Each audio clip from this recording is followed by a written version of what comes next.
አንዳንዴ ለምንም ነገር ግድ የሌለው ሰው መሆን እፈልጋለሁ፣ ግን ያ የኔ ማንነት አይደለም። ዝም ብዬ ዓለምን ሳያት ለሰው የሚጨነቁት ናቸው ከማንም በላይ የሚጎዱባት፣ ያላቸውን የሰጡት ናቸው ባዶአቸውን የሚቀሩት። እኔም አንዳንዴ የራሴን እዛ ቦታ ላይ ያገኘዋለሁ። ብዙ የሆንኩላቸው ለነሱ ምንም እንዳልሆንኩ አሳይተውኝ ሄደዋል። ይሄን ሳስብ ለማንም መጨነቅ እንደሌለብኝ ልበዳንዳና መሆን ያሰኘኛል። ከሁሉም መራቅ መፍትሄ ሆኖ ይሰማኛል። በሰጡኝ ልክ መስጠት ብቻ። ግን አልችልም። ያ የኔ ማንነት አይደለም። ስሜቴን ለመደበቅ በሞክርም መልሶ ይወጣል። ይቅርታዬ ባይገባቸውም ይቅር ማለቴን አላቆምም። አሁንም በሰው ተስፋ አልቆርጥም። ግድ የሌለው ሰው መሆን ከጉዳት ቢጠብቅም የምኖረው ሕይወት ትርጉም የለሽ ነው የሚሆነው።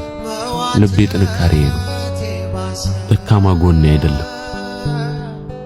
ሐሳብ ለጨንቆማ ኑሮዬ መቻነሰ